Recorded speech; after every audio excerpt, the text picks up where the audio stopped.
I'm Eric Mattei from matteirealty.ca. It's been a minute. We've been busy promoting our listings, the videos of them as well, getting them out there. But there's something that's been brewing with me for quite some time that I want to get off my chest. And I think now's a good time because we've dealt with so many rental properties recently. Here's the thing. As prices are dropping, so are rents. And how's that possible? You would think historically, if you have a problem with selling, there's more of an access towards finding tenants. Not the case. Why? Here's a couple of reasons. Number one, legislation is prejudiced against landlords. And are they ever frustrated? They cannot evict tenants even on reasonable grounds. They cannot manage to sell their properties, much less even show them, because other agents don't want to get involved in pre-existing tenants. Now, the other issue is, in spite of what you read on social media posts, in 28 years of doing this job, I have yet to meet a landlord who's a vindictive slumlord. These are all working class people who've worked hard to mortgage a second or third property to provide a business avenue for themselves to help their family elevate their financial well-being. It's not a charity. Yes, they're providing a residence, and it should be done so in a professional manner. However, if you want sympathy, go to Toronto Community Housing. They'll show you what a terrible landlord does look like. If you don't believe me, or you've not had the misfortune of going into those buildings, you can see how low the standard is that the city of Toronto holds on their own holdings. Now, when I say that landlords are prejudiced against, it goes back to the Wynne government, who first changed the legislation pertaining to Ontario residencies. Then you have a situation now where rent controls were released on any buildings after 2018. However, evictions have become such a problem under Kathleen Wynne's legislation that Dougford is trying to bring in a bill that will make the process smoother and easier. Why? Tenants are holding landlords hostage with cash for keys into the tens of thousands because they cannot unload their property if the tenant's still in it. Let's hear what the mayor of the city has to say about that.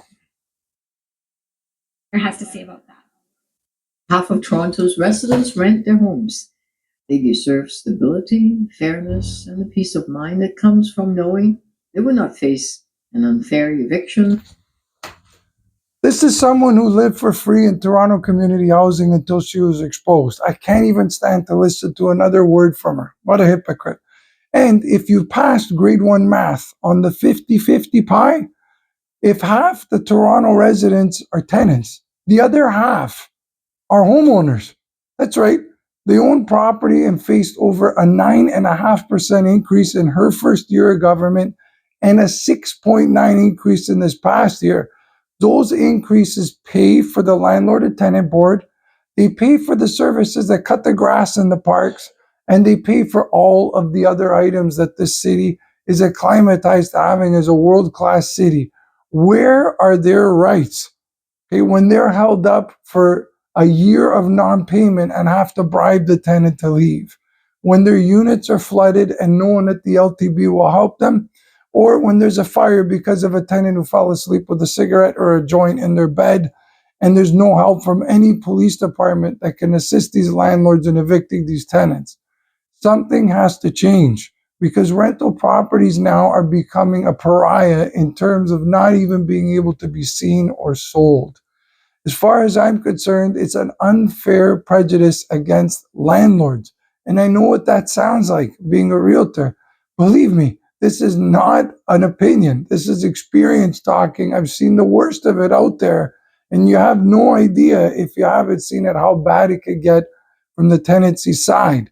Again, may not be a popular opinion on social media. I don't care. I'm so fed up of dealing with situations where the average person is literally held hostage financially, and more so by a tenant who just has to Google their rights to realize how far they can basically hold and hijack a property. It's disgusting.